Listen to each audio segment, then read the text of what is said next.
fået installeret vores Microsoft Visual Studio Express 2012 for Windows Desktop, og er klar til at lave vores første C-Sharp-program. Hvis vi kigger lidt på startsiden her i Visual Studio, så har vi mulighed for at følge nogle links til nogle tutorials og forskellige andre ting. Og vi har mulighed for at starte et nyt projekt, åbne projekter eller kigge på nogle, vi tidligere har lavet. Når vi arbejder i Visual Studio, så arbejder vi i projekter, og det er lidt vigtigt, at de holder styr på de her projekter, så vi ikke får blandet kildekoden sammen for de enkelte programmer. Så vi starter et nyt projekt, og et projekt, det vil sige det her, vi gemmer vores kildekode og andre filer, som har noget med vores program at gøre. Det er jo sådan, at et program, inden det bliver kompileret, består af en klasse og forskellige andre ting, som bliver implementeret i selve programmet i det øjeblik, vi kompilerer det. Så dem skal vi sørge for at holde styr på. Vi ser, at vi får mulighed for at vælge mellem forskellige programmeringssprog her. Visual Basic, Visual Sharp, Visual C++. Vi vælger Visual Sharp og ser, at vi får 5 templates muligheder op her. Og de er kort beskrevet herovre til højre. Windows Forms Application skal vi senere kigge på. Der skal vi jo til at lave lidt brugerflade. Men i første omgang skal vi bruge den her Console Application. Her har vi mulighed for at lave et ganske simpelt program, som opererer med selve command line i en DOS-konsol. Og som sagt, så er det vigtigt, at vi får gemt det her kildekode det rigtige sted, eller har styr på, hvor vi har gemt det hen i hvert fald. Så vi starter lige med at give det et passende navn. Det kunne for eksempel være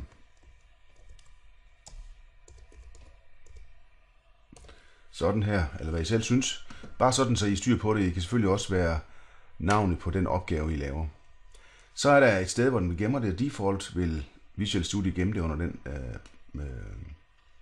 projektmappe, som er tilknyttet programmet.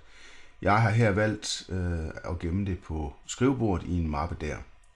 Samtidig med vælger jeg så at lave en ny mappe der, som har det her navn. Sådan der. Trykker OK, og lige inden vi går i gang, så kigger vi lige, hvad der kommer ud af det. I kan se, her har jeg min mappe, og i den mappe ligger der det nye projekt, som jeg har lavet, og der har en projektfil her, og så er der en mappe her med tilhørende filer til. Vi vender tilbage til senere, hvad de forskellige filer gør. I første omgang skal vi koncentrere os om den her program CS-fil. Det er nemlig der, vi skriver vores kildekode. Godt nok.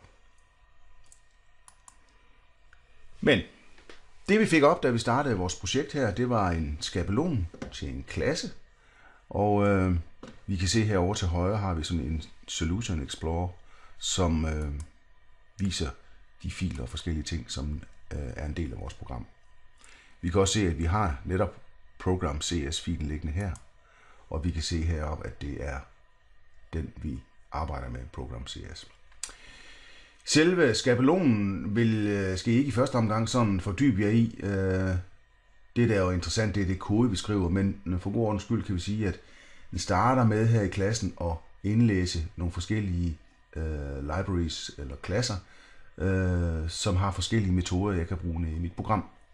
Vi kan fjerne nogle af dem, vi kan tilføje osv. osv. Det kommer vi til. Så har vi vores namespace på hele vores projekt, og så har vi vores class program. Et program kan bestå af en enkelt klasse eller mange klasser. Men fælles for alle programmer er, at de skal have et bestemt sted at starte.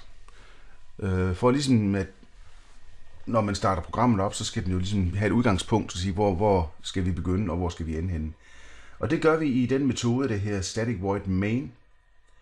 Og I skal ikke sådan fordybe jer over de her parametre, men at det er en main, det vil sige, det her programmet vil tage sit udgangspunkt.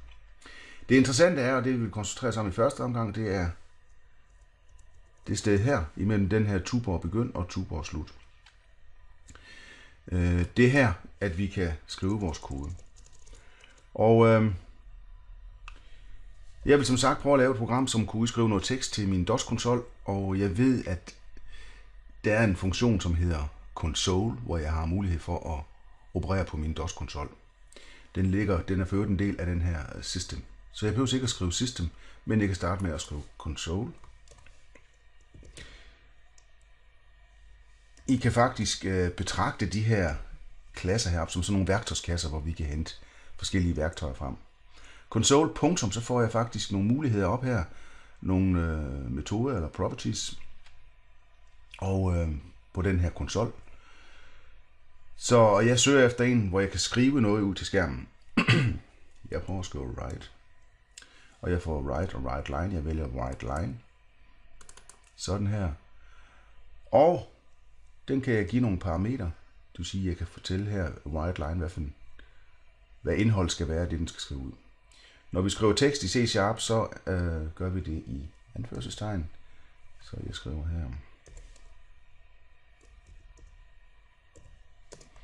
hello SSI, det må være meget passende. Sådan afslutter med parentes. Og så kan vi se, at den faktisk viser, at der er et eller andet her, som ikke er, som det skal være. Det vil gerne have, at vi skal afslutte den her kommando. Sådan. Det er jo sådan, at programmet her vil udføre det i en sekvens. Det vil sige, at hver gang jeg sætter sådan et semikolon, så vil den springe videre til næste kommando. Nu har jeg skrevet en linje kode, som jeg vil have programmet til at udføre. Og vi prøver at trykke start, hvorved vi får vores program kompileret ned til en exe-fil. Og det vi egentlig bare fik ud af det, vi fik en DOS-skærm sådan lige til at glemme på skærmen et kort øjeblik. Og hvis vi var rimelig hurtige, så kunne vi nok se, at der stod hello SSI. Og det skyldes selvfølgelig, at det her program det bliver udført og afsluttet. Så vi kunne jo prøve at få den til at lige tage en pause, når den har skrevet den der ud. Og det kunne jeg gøre ved at bruge endnu en funktion fra console. Og det kunne være en read line, altså læse en linje fra tastaturet. Og her skriver jeg ikke nogen parametre ind, fordi det jeg skriver ind her, det er præcis det jeg skriver ind fra tastaturet. Det vil komme ind her. Det kunne vi jo eventuelt bruge senere hen også. Igen vil den her, jeg skal afslutte linjen her.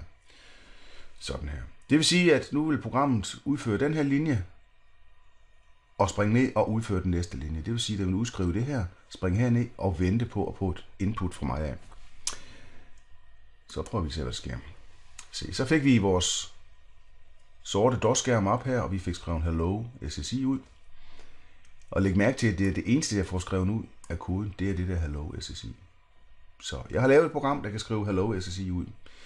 Og den står så og venter på, at jeg giver den input fra tastaturet. Og lige så snart jeg rører en tast fra tastaturet, så vil programmet fortsætte og dermed også afslutte.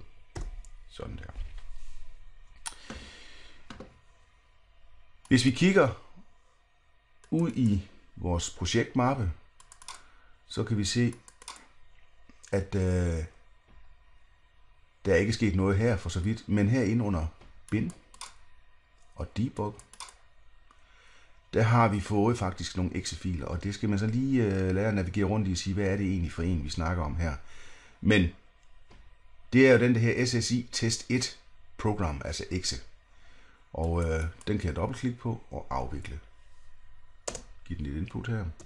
Sådan. Jeg kan flytte den her exe-fil. Kopiere den her til. Afvikle den. Tryk enter. Afslutte. Jeg kan flytte den ud på en anden maskine. Det eneste den kræver, det er, at det kode, der ligger herinde i den her exe-fil, at den har en .NET-platform at blive afviklet på. Så.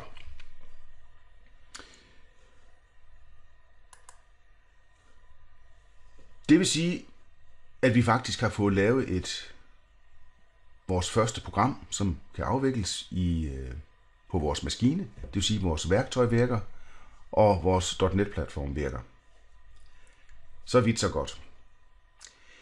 Hvis koden er forkert, hvis vi nu mangler den her for eksempel, og det skal jeg bare den mindste lille detalje til, så lad os lige prøve at se, hvad der så sker. Så skriver den faktisk her til, at der er fejl, og den prøver på at vise os, hvor der er fejl henne. Og vi har også et output hernede, som fortæller os noget om, hvor den fejl er henne. Så vi får lidt hjælp fra maskinen af, i hvert fald i de her kompileringsfejl. Det kan jo være, at jeg har lavet en fejl i mit program, som først viser sig, når jeg afvikler det. Og det er det her runtime error. Og det kan være lidt sværere at håndtere. Men nok om det nu. Vi har fået lavet vores første program og kan afvikle det, og vi er klar til at gå videre.